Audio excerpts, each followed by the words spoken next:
মানুষকে বেঁচে থাকতে হলে বেঁচে থাকার তাগিদে জীবিকা নির্বাহ করতে হয়, এটা চূড়ান্ত সত্য। কিন্তু বর্তমান চূড়ান্ত সত্য এটাও যে মানুষ যতগুলো ক্ষেত্রে দ্বীন ইসলামকে তার নিজস্ব সাধ্যমতো মেনে চলার চেষ্টা করছে, তার ভিতর থেকে সবচেয়ে অবহেলিত সেটা হচ্ছে মানুষে হালাল রুজি উপার্জন করার ক্ষেত্র।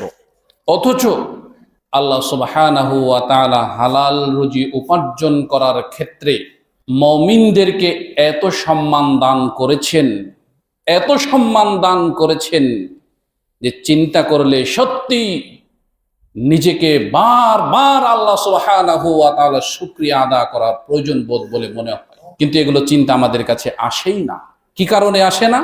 জীবিকা উপার্জনের তাগিদে দ্বীন ইসলামকে চিন্তা করার সময় আমাদের নেই। দ্বিতীয়ত, সালাত বা নামাজ বলি, সিয়াম বা রোজা বলি, হজ বলি, যাকাত বলি, কোরআন তেলাওয়াত বলি, দ্বীন ইসলামের কোনো অনুষ্ঠানে উপস্থিত হওয়ার কথা বলি, সকল ক্ষেত্রেই দ্বীন ইসলামকে ন্যূনতম হলেও প্রাধান্য দেই। কিন্তু জীবিকা উপার্জনের ক্ষেত্রে আমি মোটেও প্রাধান্য দিই না। তাই রাসূল সাল্লাল্লাহু আলাইহি ওয়াসাল্লামের সেই হাদিসটি এখন বারবার মনে আসে, মা আখাযা মিনহু আমিনাল হালাল ওয়াল হারাম। তার আগের অংশ ইয়াতি আলান নাস জামা, মানুষের কাছে এমন একটি সময় উপস্থিত হবে যে সময় মানুষ উপার্জন করবে ঠিক, কিন্তু উপার্জিত বস্তুটি হালাল নাকি হারাম এটা মানুষ বিবেচনা করবে না। তার বর্তমান প্রেক্ষাপটটা এখন এসেছে। এই হাদিসটা মনে হয় আমি একটা তাজা হাদিস দেখতে পাই।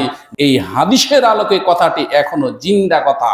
সেটা এই কথা বলেছিলেন, এমন একটা সময় আসবে মানুষ শুকুরের আগাদিকে লাগিয়ে দিবে ইসলামিক শুকুর।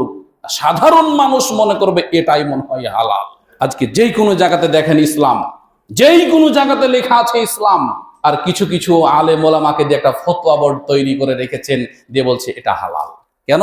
আমাদের ফতোয়া বোর্ড আছে, আমাদের কাছে আলেম আছে, আমাদের জিনিসের পূর্বে ইসলাম লেখা আছে। দেখুন না, ড্রিঙ্কস থেকে শুরু করে যতগুলো আছে, সেই বীমা কোম্পানি বলেন, এনজিও কোম্পানি বলেন, সবাই সদি কারবারের সাথে জড়িত, কিন্তু সবার আগাদিকে লেখা আছে ইসলাম।